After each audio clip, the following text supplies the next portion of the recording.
So sometimes something happens in your life, and it's just like a really small thing, or it's half an hour or something like that, completely changes the trajectory of your life.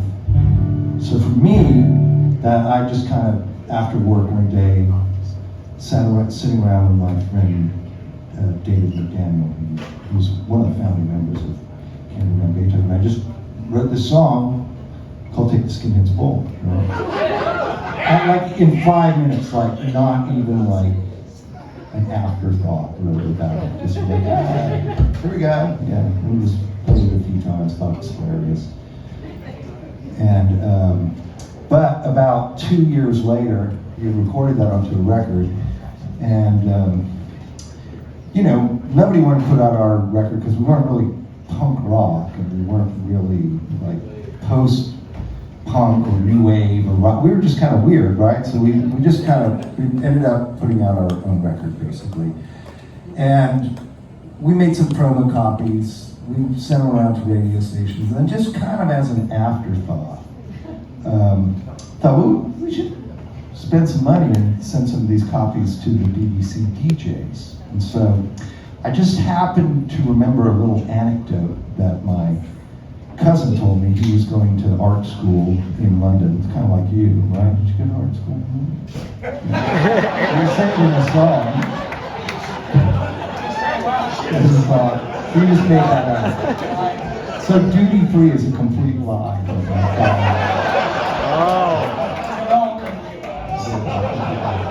So my cousin was going to art school over there, and he said he for some reason knew that if you wanted to get a record played on the BBC, you actually had to write a note, a personal note to the BBC DJs that you sent it to. At least at the time, that was the rule. You couldn't like send it to the plugger or just randomly send it. You had to actually write a note. So I wrote 4 notes, sent it to 4 DJs. Didn't think anything else about this until I get a letter. There was no texting or email in those days. I get a letter from my cousin that is the equivalent of the all caps text message. So it's in a letter, so I open it up. I open it up and it says, "They're playing you on the BBC." Right? They're playing "Take the Skinheads Bowl" on the BBC. And it was in regular rotation there for a while. And that made the band popular there. And then that sort of popularity washed back over the United States, actually. So just kind of random. But anyway, so I'm doing these autobiographical records, so I wrote one song about this.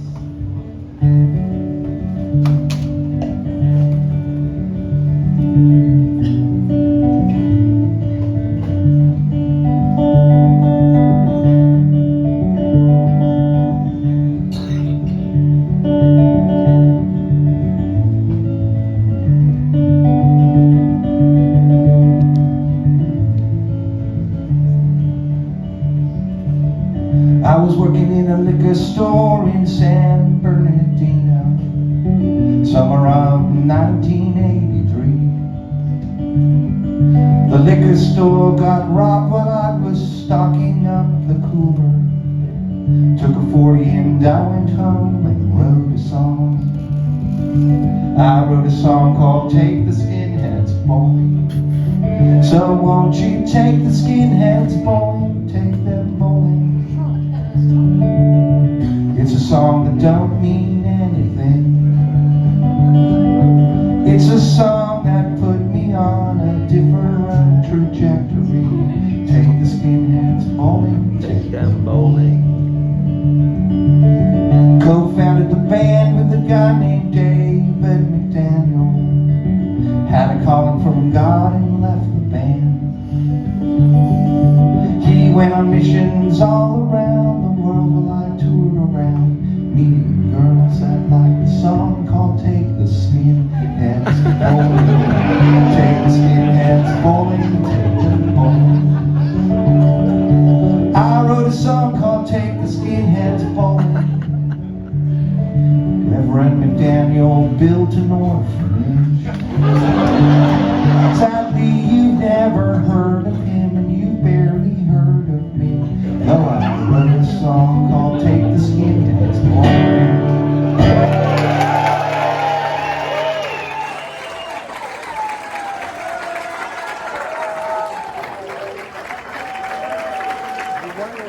usually boomers don't do mad like that, but that's.